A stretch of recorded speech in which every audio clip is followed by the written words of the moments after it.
kabajamtootaa fi jaalatamtoota keenya warreen nu daawwachaa jirtan bakkuma jirtan hundatti nagaa fi salaamtaan rabbii isin haadha qabu jecha insha Allah sagantaa tana keessatti nama beekamaa hayyuu fi jaalatamaa nama insha Allah arraasitti isinii qopheessinee jirra saniifuu sagantaa tana nu wajji daawwachuudhaaf turtii gaarii isiniin jenna asumaan isin afeerra insha Allah gama hayyu duree keenya maqaa isaatis bara bakka inni itti dhalatee fi kana wajjin barra insha Allah gama isaatiin isin deebisa. Assalaamu alaykum wa rahmatullahi wa barakatuh. Wa alaykum salaam wa rahmatullahi wa barakatuh. Akkam jirtan fayyaadha? Nagaa galata rabbiitii asin nu afeeruu keeysaniif galata guddaa na biraa qabdanii isinii fi akkasuma warreen miidiyaa kanaas na biraa galata guddaa qabdanii ani maqaan kiyya Abdi Qophee Mahammad Jaamaa dhalataa Onaa Franqalloo Harargee Bahaa magaalaa Qobbooti. Ani hojiin kiyya ammallee hayyuu ta'uudhaaf fuulduraaf hayyuu ta'uudhaaf karoora guddaan qaba. Waan hayyummaa seen nageessus waan hedduu san practice godhaa waan jiru inshallah hayyuun taa'ee abdii guddaan qaba jechuudha. Inshallah akkuma beekamu obboleessi keenya maqaa fi bakka itti dhalatee Qobboo ta'uu isaa nuuf himee jira. Asumaanuu gaaffii takka taniin isa gaafadhu akkaan dhagahetti namootan kaniin information irraa furadhe. Atiin kuni nama xiinxalaa siyaasaa hawaa hubatu hangartee waan adda addaa qoratu jechuudha naa himan hoggaan namootan gaggaafadhu waa'ee dhimma keetii. Saniifuu atiin kuni dhalataa Qobboo taatee xiinxalaa Itoophiyaa tahuu keetii wajjin akkami eessarraa eegalte yoomirraa eegalte? Jalqaba gaafuma uummanni Oromoo qabsoo eegalurraa eegalee namni fakkeenya godhachuu ture hayyuu keenya kan amma qaalitti jiru Jawaar Mahaammadi yeroo sanirraa adeemsa inni qabsoo ittiin hordofaa ture an isa jalaan deemu ture yeroo qabsoo san jalqaba eegalutti barataa kutaa 8 ture haa ta'u alhamdulillah amma yeroon tana kutaa 13 baradha sababa koronaatiin qormaanni waan achi dabree jiru jecha isa fakkeenya godheetiin akka isaa kana ta'e ideoloojii isaa kana qabadhee biyya teenya tana ni jijjiiraa waan jaamu isa qabadhee achirraan tarkaanfadhee as gahee ammas asirraa tarkaanfadhee yoo innummaanu takkaahuu inni jechuudha akka carraa ilmi namaa kun du'uu mala yoo inni wareegamu taates bakka isaa sanniin dhaalaa jeetiin lal ammaaf karoora yaratti hojjechaa jira jechuudha. Asumaanuu atiin kuni xiinxalaa siyaasaa tahuu wajjin arraan tana gaafii takka taniin si qopheessuu jira gaafiin sanii maali jettee yoo na gaafatte arraan tana amanni keessa jirru kun amata koronaa tahuu wajjin qabsoo Oromoon finiinsaa ilmasaa irratti yoo ol baafte ilmisaa garagaluudha karaa nafxanyaa asuma jidduunuu gaafii takkaan si gaafachuu barbaade Oromoon qabsoon isaan keessa turan dur akkam turte gaafii jaamtu. Oromoon qabsoon isiin dur keessa turte karaa tokkummaatiin hin turre karaa faffacaa'insaatiin ture namuu bifa adda addaatiin ganduma keessa jiru keessatti akka dhuunfaasaatti qabsaa'u ture osoo deemu jaarraa abbaa gadaatii fi janneen akka elemoo qilxuu kanneen kana harka dhufte isaanis kophaa isaanii carraaquudhaan nama naannoo isaanii dammeeffachuudhaan jaaruudhaan sirna nafxanyaatiif sirna gabroonfataa adda addaa irratti qabsaa'uudhaan erga isaan qabsaa'anii darbanii as kanneen akka elemoo qilxuu waaqoo guutuu kun lubbuu isaanii wareega kennanii dhaloota qubee kan amma jiru kana nuuf as baasan eegana bakka bu'aa jaarraa abbaa gadaa tahee elemoo qilxuu tahee haayilee fidaa tahee kan nuuf as bahee xiinxalaan siyaasaa Jawaar jabaan hayyuun siyaasaa Jawaar Mahaammad nuuf as bahee qabsoo waggaa 4 bifa bilchina qabuu fi tarsiimoo qabuun as bahee miidiyaadhaan hawaasa keenya guututti erga paartii walitti dadhabne hawaasa keenya walitti hiinee ummata keenya sochoosuu qabna waan jaamuun mataa walitti hidhuu dadhabnus miila walitti hidhuu qabnaa jee hawaasa Oromoo miilatti walitti hidhe jalqaba irratti shoora guddaa kan taphate qabsoon keessatti miidiyaadha. Miidiyaa OMN haa galatoomu. Miidiyaan OMN kun rasaasa jechuun danda'ama. Qalamni Jawaar qabatu sun ammoo misaa'ila caaltu jechuun hin danda'ama jechuudha. Isaan kanaan dhiibamee tokkummaan Oromoo keessaa jabaatee alaayis jabaatee qabsoon kun akka as ga'u godhee jechuudha.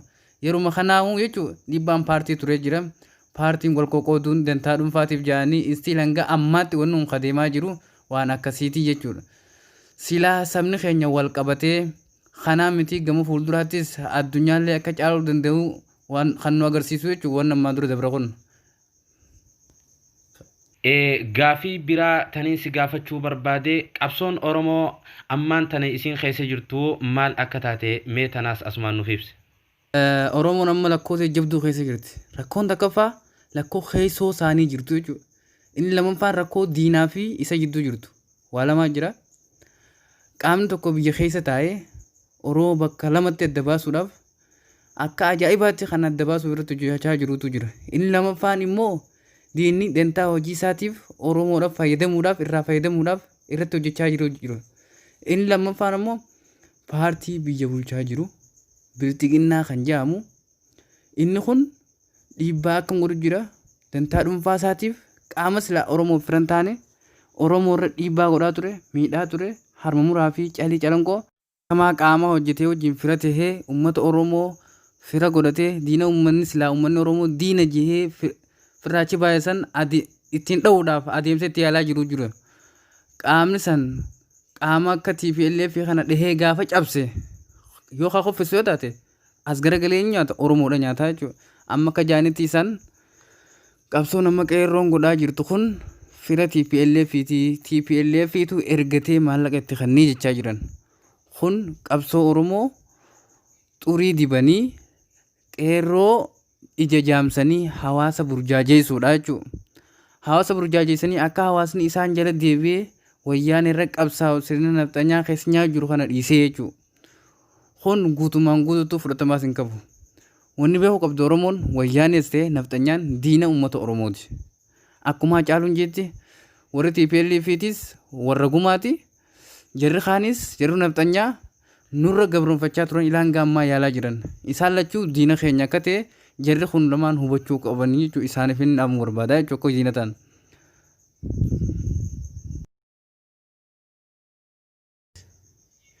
Hayyee gaafii biroo taniin si gaafachuu barbaade yeroon teenya xiqqoo ta'uu wajjin gaafiin biroo Oromoon haala kamiin tokkummaa sii cimsitee fuulduratti achi deemuu dandeessidha. Oromoof takka kan hin dhaamu dhimmi isaa yaachisu qabu dhimma Oromootii fi Oromiyaa qofa. Dhimmi paartii waa takka isaa yaachisu hin qabu. Dhimma aktiivistootaa minaamin waa takka dhiisuu qaban. Wanni isaa yaachisuu qabu dhimma Oromoo fi Oromiyaa qofaa jechuudha. Dhimmi Oromoo fi Oromiyaa qofni isaa yaachisee aktiivistiin akka aktiivistiitti xiinxala isaa ka paartii irraa bilisa ta'e dhimma Oromootii fi Oromiyaa qofa irratti hundaa'ee kanneen Oromoo ceesisuu danda'u qofa ta'uu qaba. Dhimma dhuunfaatii fi dhimma nama birootii osoo hin ta'in hawaasnis dhimma tokkummaa isaanii cimsuu qabu. Keessoo isaanii jabeeffatanii qaama isa ceesisuu qabu qofti qabatee qabsoo isaa fuulduratti itti fufnaan uummanni yeroo gabaabaa keessatti galma ga'uu danda'a. Garuu qaama dogongoree maallaqa fudhatee hawaasa keenya karan taanetti oofuu jira. Warri akka artistoota tokko jira. Warra hawaasa burjaajeessuudhaaf paartiidhaan maqaa paartii jedha goree jechuudha. Maallaqaan hawaasa burjaajeessuu miidiyaa irratti ol ba'anii jiran jechuudha. Jarri kun gaafa qabsoon qeerroo godhaa turte qeerroon qabsoo godhaa turte gufuutti ta'a turan. Gisee qeerroon hinjifatte booda qeerroo ta'anii as bahanii amma ammoo egaa hayyuun keenya hidhamee jarri nafxanyaa bakka qabatee booda isaan jala goranii qeerroo irratti duulaa jiranii hayyoota keenya irratti miidiyaa keenya misaa'ila kan ta'e OMN irra fa'aa duulan.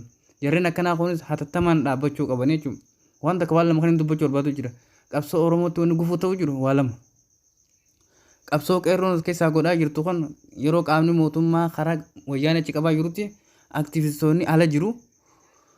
Wayyaanee wajjin waliif firoomsuuf yaaluun kun wanni kun gufuudha akka gorsaatti dubbadha. Hawaasni keenya akka qeerroo dhaabbatan akka godhe kana. Hawaasni keenya qeerroon akka waan TPLF wajjin qabsaa'u jirtu itti fakkaata jechuudha. Aktiivistoonni keenya waan akkanaas sirreeffachuu qaban. Kana gaafa fageenyaan isaaniif dhaamuu barbaada jechuudha. Inni kaan ka jiru yeroo hedduu irra deebiidhaan jechuun hayyoonni keenya illee ka dubbachaa turan miidiyaan ka jiru oduu dhugaa jirtu san ka lafarra jiru san waan dhugaan dalagame san qofa dabarsuu qabani. Warreen silaa oduu dabarsanillee warreen namni dhugaan itti amanu sanillee akka nama biratti amantummaa argatan waan naannoo isaaniitti hojjetame yoo xiqqoo taates xiqqoo san qofa dabarsu yoo guddoo taates guddoo san qofa dabarsu hanga san qofa dabarsuudha jechuudha. yoo san hin taane hawaasa biratti amantummaa dhabanii jechuudha. Hawaasa birattis amantummaa dhaban qabsoon tun maali xurii deemaa jechuudha qabsoo tana.